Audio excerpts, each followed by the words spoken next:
What's up, everybody? Once again, my name is Matt, and welcome back to Let's Play The Legend of Zelda Triforce Heroes. In the last episode, we started this game, learned the story of Hytopia, and then went into the drablands to take on the Deku Forest. In this episode, well, before we go back to the drablands, I actually want to make my way over to Madame Couture's, yes, and see if we can't create a new outfit for ourselves, because there was one particular costume that I used in the demo that I really liked, and I think will be very helpful. It's just a matter of if we have the materials and money needed to create it. So let's find out. If you want me to make something, select order. If you want to just see what's available, select catalog.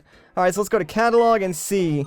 Oh, they do have it. Alright, sweet. So yeah, I want to make the Kokiri clothes, and it looks like we have exactly enough to craft that. So let's go to order and just order ourselves the Kokiri tunic. Now, what this will allow us to do is actually shoot 3 arrows at once instead of 1. So it was like super helpful in the demo, and I think it'll be incredibly helpful here in the main game as well. So, with that, Madame Couture, you've done it again. It's perfect down to the last detail. Well, what are you waiting for? Get changed. Alright, sweet. So, let's see what we look like now. Look at that, man. We look a little bit more like Peter Pan. I mean, more than usual at least, but whatever, I like it. Oh, what a cute Kokiri boy. Don't go shooting those arrows through my heart. Trust me, lady, I wouldn't. Alright, that was very rude. I do apologize. I'm sure she is a fine lass. Anyways, let's hoof it right back over to Hytopia Castle and make our way back to the drablands. We only started the woodlands in the last episode, didn't get very far, so let's see if we can go a little bit farther this time around and maybe even finish things up. And aw, man, I gotta redo my doppel connection. I kinda thought it would stick. Oh well. Oh, by the way, some of you guys told me that his text is just reversed, and what he's saying is one customer coming up, which is kind of weird, but I guess it sort of makes sense. So in case you were wondering, yeah, that's all that the old dude is saying when he sort of pairs you with your doppels. Alright, so let's jump back into it, and this time we're going to Blob Cave, which is actually one of the stages that was present in the demo, so we should have no problem going through here. Like, I doubt they really changed much, if anything at all, but I will keep my eyes peeled for any differences, but I doubt there will be any. While we're going through this, though, I would like to talk about a couple of things I've been seeing in the comments section on my first part of this series. So, one of the things that's been coming up a lot is how weird the story is, and some of you guys really don't like that, or that turned you off to the game, and I kind of understand that because, yeah, the story, it is completely bizarre, left field for Zelda, not at all what you would expect. But I'm going to play devil's advocate here and sort of argue that that is a good thing, because how many times in Zelda games have we just had like the same old story of, you know, Princess Zelda gets kidnapped by Ganon, or Ganon wants to destroy the world, so he kidnaps Zelda, tries to get the Triforce, etc, etc. Like, it's pretty much every mainstream Zelda game. So although this plot is a little bit wacky, a little bit crazy, it works, and you know what? I kind of like it, so I'm not going to say it's a bad plot or judge the game based on that. Like, this game, I think it's one of those games where you can't really judge based on the story. It's going to be more about the gameplay, because in the grand scheme of things, the story of this game really doesn't matter. One thing I do find interesting, though, is that you might be able to tie this game into the timeline, because in the opening cutscene it says that, like, the king of Hytopia sent out envoys into neighboring lands, and that's how sort of this hero got here. So this could very well be a link from a different realm. It could be from Hyrule, who actually knows. I'm curious to see the theories that come out, you know, after like a ton of people beat this game and we get the full extent of the story. That being said, though, I still believe the gameplay should be your overall deciding factor if you should get this game over the story. Yeah, nothing really looks like it's changed so far. And, my first impressions of the game, you guys know from the demo and from, like, my first video, I'm having a blast with this game so far. Like, yes, I am playing it through single player, and the single player might seem kind of boring to some people, at least just watching it, but I can assure you, it is very fun to play. I cannot give you like a full-on recommendation for this game yet, just because obviously I have not beaten it, but from my first impressions, yeah, I probably would recommend picking up this game if you do enjoy Zelda games. That being said, if you're on the fence about Zelda or you don't really like Zelda, I would probably start somewhere else. Like, I don't think Triforce Heroes would be a good fit for a first Zelda game or something to get into the series with. If I was going to recommend something to get into the series with, I would probably recommend Wind Waker because, well, one, it's my favorite of all, like, the 3D Zelda games, and two, I think it does a good job at teaching the player mechanics, especially if they're a new player, and, the game is aged, like, very well, especially the HD remake, so that's usually, like, my go-to recommendation if you're looking to get into the Legend of Zelda series. Like, obviously, other people will recommend different games. I've talked to a lot of my friends, they all recommend Ocarina of Time, which I really don't, just because Ocarina of Time, for one, too many people say it's like the best game ever made, and I really don't think it's aged as well as people like think it has, so I usually don't recommend that just because there's a lot of things that weren't perfected in Ocarina of Time. Like, don't get me wrong, Ocarina of Time did a lot of great things for the Zelda series, and I totally give it props for that, but because 3D was so new back then, there was just a lot that they got wrong with that game that I think they really did iron out with the future Zelda games, especially in Wind Waker. Like, Wind Waker, it's not perfect, like, it does have its problems. I just think, like, it's the next evolution from Ocarina of Time.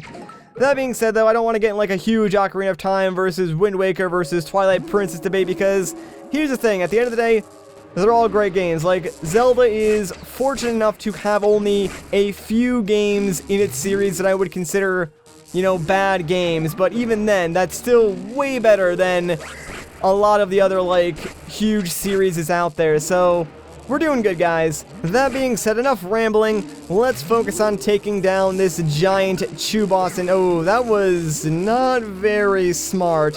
How am I actually playing this worse than when I was playing the demo with 3 different 3DSs? Like, this should not be happening right now.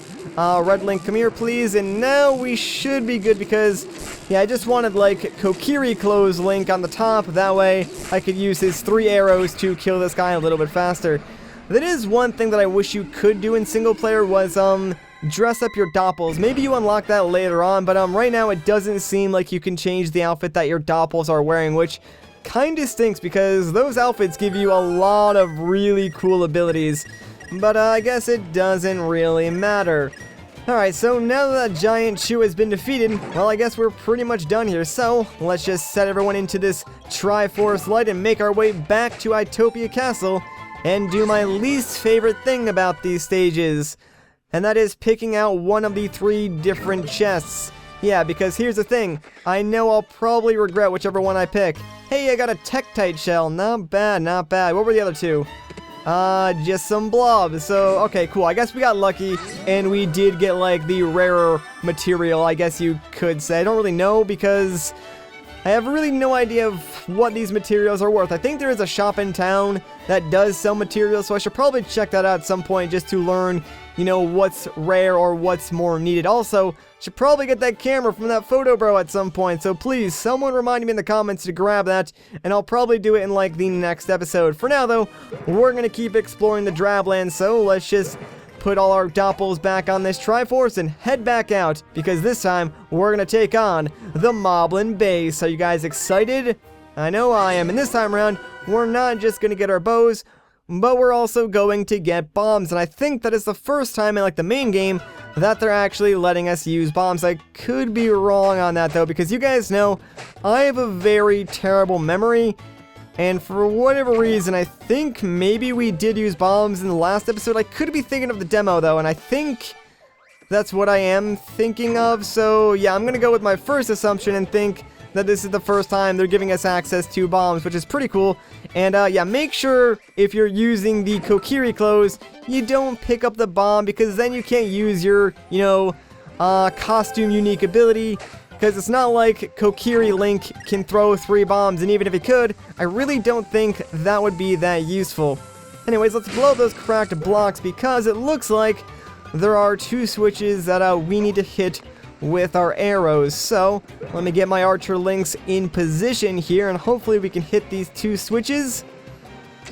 There we go, 1, and oh, it's on a time limit. Okay, we gotta be fast about this. Come on, please. There we go. Yeah, some of the more timed puzzles are gonna be a little bit tricky to do as one person, so I hope I can, like, do those without too much trouble in the future. That one wasn't so bad, but, I will imagine there are going to be some tricky ones, especially, like, in the Fire Temple. From what I played in the demo, there was, like, one time-based puzzle that was really, really difficult, and, oh, man, there are a ton of enemies all over the place. So I'm assuming this is just going to be one of those kill all the enemies type stages, which is not a bad deal. I'm pretty sure we can take care of this. And, you know, I gotta say, for a place called Moblin Base, there is a surprising lack of Moblins. Like, I have not seen one of them yet, and we're already on stage 2. And, this is an enemy gauntlet stage, so you would imagine that this place would be full with Moblins, but, apparently not. Probably shouldn't be complaining about that, though, because, I mean, Moblins, they are kind of annoying in the 2D Zelda games. They throw spears sometimes. Not fun to deal with. Even worse, though, are like-likes. You guys know, nobody likes a like-like. And how many? Jeez, man, these guys take a ton of arrows. Just, no, don't you dare eat me. I will kill you. There we go. Alright, sweet. Hey, a cracked wall. Interesting. Alright, let's take care of this chew first, and then we'll blow that up. And thankfully, Blue Link is the one with the bombs. Like, I thought we were gonna have to go all the way back and get Red Link, but nope. We can just use good old Blue here. So inside is 20 rupees. Alright, not bad. I wonder how many secrets are actually in these stages. I definitely have to keep my eyes peeled because really don't want to miss anything, especially if some of the secrets do contain materials and stuff like that. So yeah, anyways, what's inside here? 20 rupees again. Alright, cool. Not bad at all. Let me just take care of this guy, and bam, I think we are done. Wow, we barely used Red Link at all. Actually, I don't even think we used him at all. I feel kind of bad because I just sort of like left him there. But we are done with this stage, so come on, Red Link. You can have the honors of carrying everybody to the end of this stage. But before we leave, let's mess around with our good friend, the reward octopus squid thing, whatever this thing really is. Because I want to get myself some extra rupees, so I'm going to keep hitting this. And no, don't go up there. That was pretty silly of me. I really do need to get better at hitting that thing just so I can get like all the rupees before I move on to the next stage. And make sure I don't, you know, send it off a cliff or onto an area where I can't reach it. And, hey, look, a Moblin, guys! I found one! It only took us 3 stages, but we found a Moblin. Can I take him out from over here? That'd be great if I could. Alright, you know what, whatever. We'll just go around and take him out the normal way. We don't need to snipe him. I mean, how rude is that? He's the first Moblin we saw. I shouldn't, like, kill him from a distance and get away from me, like. Ah, good. Man, I hate those guys so much. You have no idea. And, oh, look at you, sneaky little Deku scrub. Get out of here. But, you know, this stage actually does look vaguely familiar, so I think it was featured in one of the trailers for this game. I can't really tell, though, so maybe it was only featured, like, very, very briefly.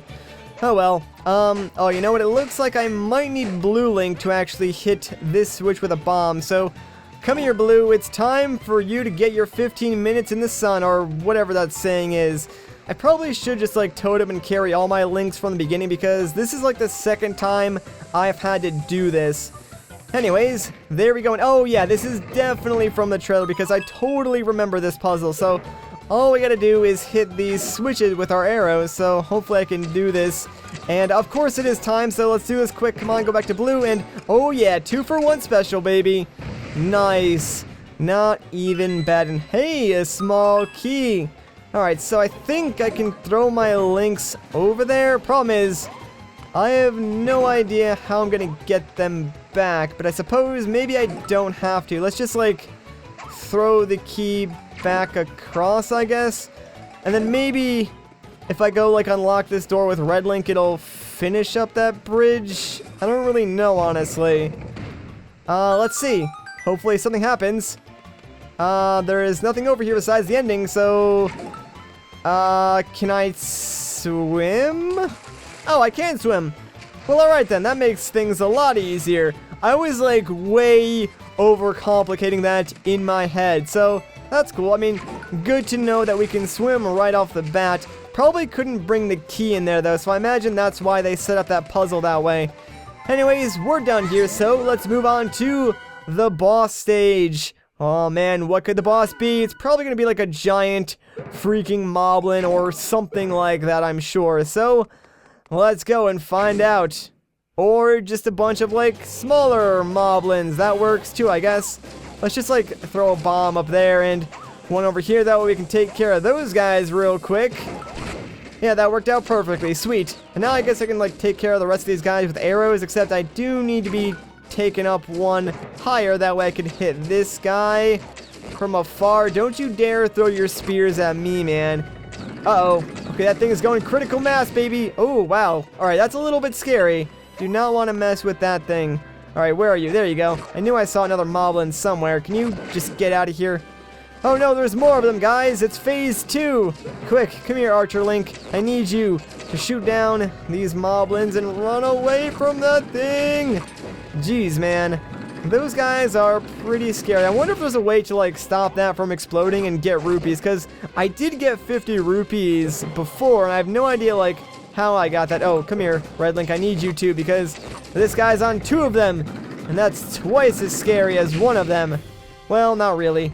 That was actually pretty easy, not gonna lie. Alright, well, I guess that is it for the boss stage, because there is the Triforce, so yeah, it looks like we're done here. Sweet. I don't think I missed any secrets, so let's just get out of here and collect our prize for beating yet another stage here in the Woodlands. We're slowly taking back the Drabland, guys. Alright, let's see. What do we got? Hey, an Armo Spear. Cool. I think we've gotten one of those before, and oh man, one of the chests had a mushroom. That was probably the cooler prize. I should have gotten that one.